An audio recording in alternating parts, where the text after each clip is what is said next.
আল্লাহ আমাকে দেখছেন, তিনি আমাকে অবজার্ভ করছেন, আমার প্রতিটি কাজ, আমার প্রতিটি মুহূর্ত। In the day of judgment তার কাছে বাই টু বাই, তার সুপ্রিম কোর্টের কাঠগড়ায় দাঁড়িয়ে আমাকে হিসাব দিতে হবে। এটা হচ্ছে মুমিনের বিশ্বাস। মুমিন সব সময় এটা বিশ্বাস করে যে কেউ না দেখুক, দেখে কে? পুলিশের চোখ ফাঁকি দেওয়া যায় কি যায় না? কথা বলেন। পুলিশের চোখ ফাঁকি দেওয়া যায় না? সিগন্যাল দিয়ে রাখছে পুলিশ, যাবা না, হুট করে গাড়ি টান মারছে, কিছু করার আছে? পরীক্ষার হলে যারা গার্ড দেয় তারাও যাতে উল্টাপাল্টা করতে না পারে ম্যাজিস্ট্রেটও লাগানো হয়, ঠিক কিনা? ওই ম্যাজিস্ট্রেটেরও চোখ ফাঁকি দেওয়া যায় কি যায় না? ফাঁকি দেওয়া যায় না শুধু একজনের চোখ। এজন্য আমি সবসময় বলি যে কেউ যেটা দেখে না দেখে কে?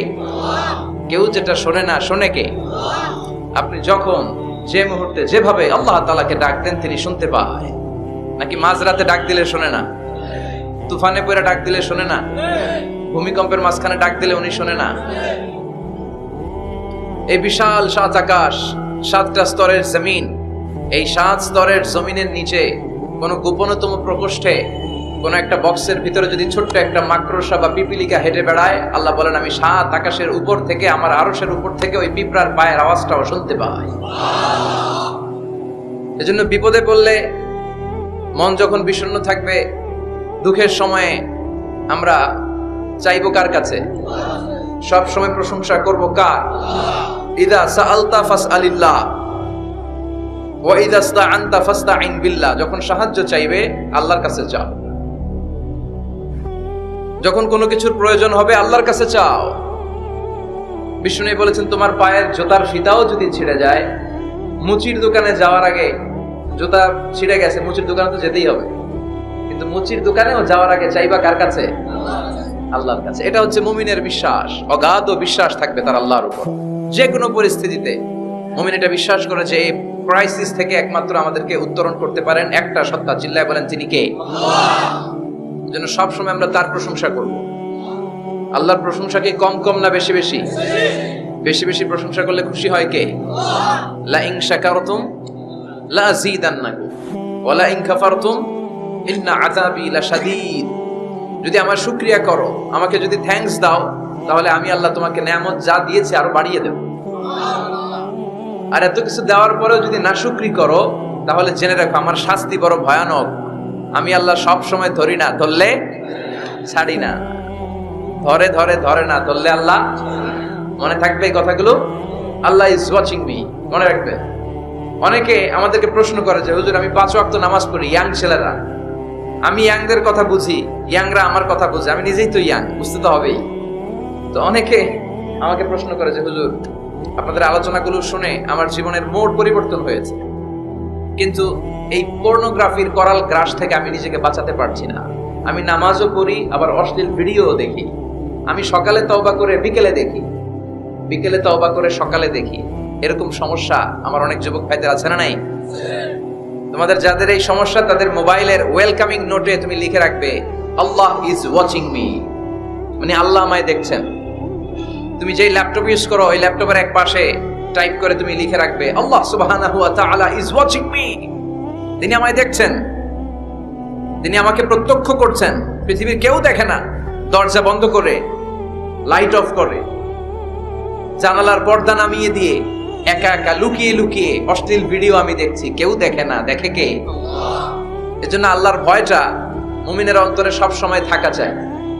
আল্লাহর ভয় যদি কোনো মুমিনের অন্তরে থাকে, সে মুমিন কখনো পথ ভুলে যায় না, ঠিক কিনা? আল্লাহর ভয় এটা অনেক দামি জিনিস। এটার নাম হচ্ছে তাকওয়াল্লাহ। এটার নাম কি? তাকওয়া। ওমরে ফারুক উবাই ইবনে কাব রাদিয়াল্লাহু তাআলা আনহুকে জিজ্ঞেস করলো, ইয়া উবাই মা হুয়া তাকওয়া? উবাই, তাকওয়া কি? হোয়াট ইজ তাকওয়া? What is the definition of তাকওয়া? উবাই ইবনে কাব প্রশ্নের উত্তর না করে ওমরে ফারুককে আবার প্রশ্ন করে বললেন, আমা সালাকতা তরিকান যা শাউক?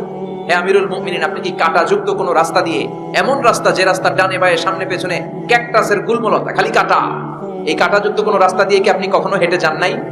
ওমরে ফারুক বললেন, বালা, আমি হেঁটে গিয়েছি। উবাই বললেন, ওই রাস্তা দিয়ে হাঁটার সময় আপনি কেমন করে হেঁটেছেন? ওমরে ফারুক বললেন, ইজতাহাদতু ওয়া ইশতাম্মারতু, আমি এমন ভাবে হেঁটে গিয়েছি যাতে আশেপাশে ডানে বায়ে কাঁটা আমার গায়ে না লাগে, আমার জুব্বায় না লাগে। আমার জুব্বাটা ধরে আটো সাটো করে সন্তপর্ণে খুব সচেতনতার সাথে আমি হেঁটে গিয়েছি যাতে কাঁটা গায়ে না বিধে। উবাই বললেন, হ্যাঁ হুয়া তাকওয়া, এটাই তো তাকওয়া। এটাই তাকওয়া। এমন ভাবে এই পৃথিবীতে আপনাকে চলতে হবে যাতে শয়তানের কোনো হাতছানি, কোনো পাপ, কোনো পঙ্কিলতা, কোনো ধরনের অশ্লীল বিষয় আপনার গায়ে পৌঁছতে না পারে। এটাই তাকওয়া। বিশ্বনবী একবার খেজুরের ডালা ভেঙে মরুভূমির মধ্যে একটা দাগ টানলেন, লম্বা দাগ টেনে সাহাবাদেরকে বললেন, হাদা সিরাতুল মুস্তাকিম, এটার নাম সিরাতুল মুস্তাকিম। তারপর ডানে বায়ে দুই দিকে অনেকগুলো ছোট ছোট দাগ কাটলেন, বললেন, হাদিহি সুবুলুশ শাইতান, ডানে বায়ের রাস্তাগুলো এগুলো শয়তানের রাস্তা। ডান দিক থেকে বাম দিক থেকে তোমাকে শয়তান হাতছানি দিবে।